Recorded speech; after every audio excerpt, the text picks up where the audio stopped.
Muslims often claim that the Bible has been corrupted. Yet, they don't provide concrete evidence or credible references to back this claim.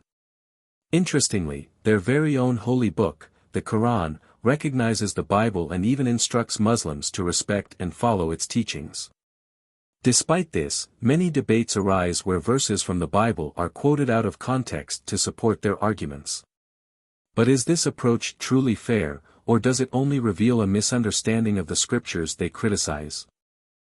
Here, we're going to uncover how certain verses are often misquoted and taken out of context.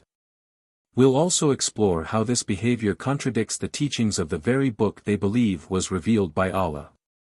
By doing so, they not only disrespect the message of Allah but also prioritize pleasing Muhammad over staying true to their faith. Let's dive in and examine this in detail. Let's get started. Here, we'll address some of the common claims made by Muslims.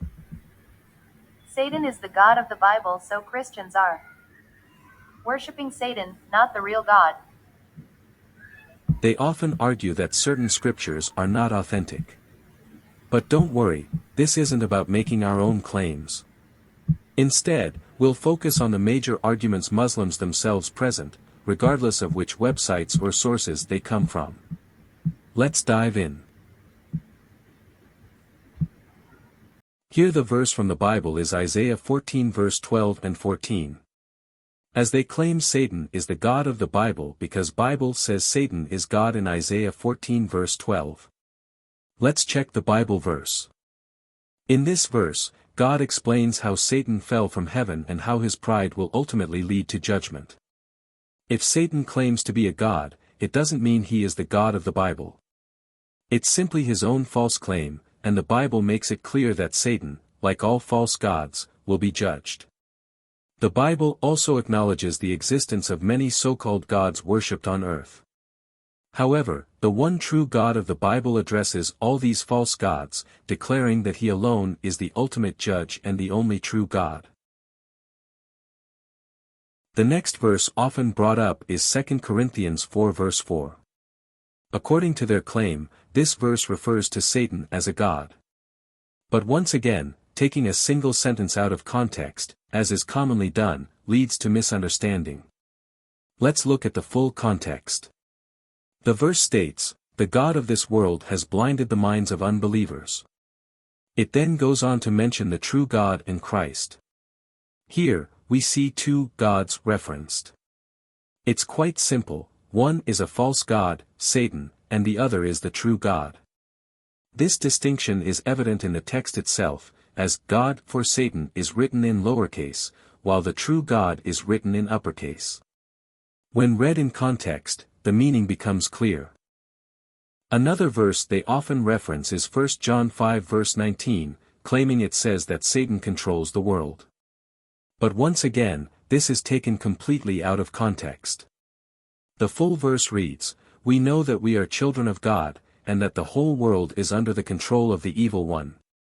When read in its entirety, this verse actually refutes their claim.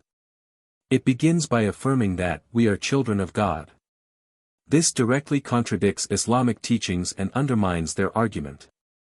But, as usual, they selectively pick a few words, ignoring the full context and even the logical flow of the verse itself. We all know how Satan deceived Eve in the Garden of Eden, taking control of what was entrusted to Adam. So, it's no surprise that Satan has influence over the physical world, using it to deceive humanity. But let's be clear, Satan is not ultimately in charge. Now, what happens when we say that Jesus has all authority? Would they believe that Jesus is God?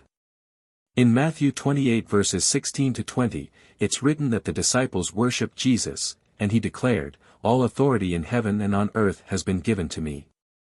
This clearly shows Jesus' divine authority, a concept that challenges their understanding of who he truly is. The next verse they mention is Ezekiel 28 verse 15, claiming that it implies Satan is a creator. This is yet another misquoted verse that has no basis for their claim. The verse states, "You were blameless in your ways from the day you were created, till wickedness was found in you." The meaning here is crystal clear and doesn't even require further clarification. It explicitly says that Satan was created by God and was originally without wickedness. This completely debunks the claim, as the verse highlights that Satan is a created being, not a creator. Misquoting does not help.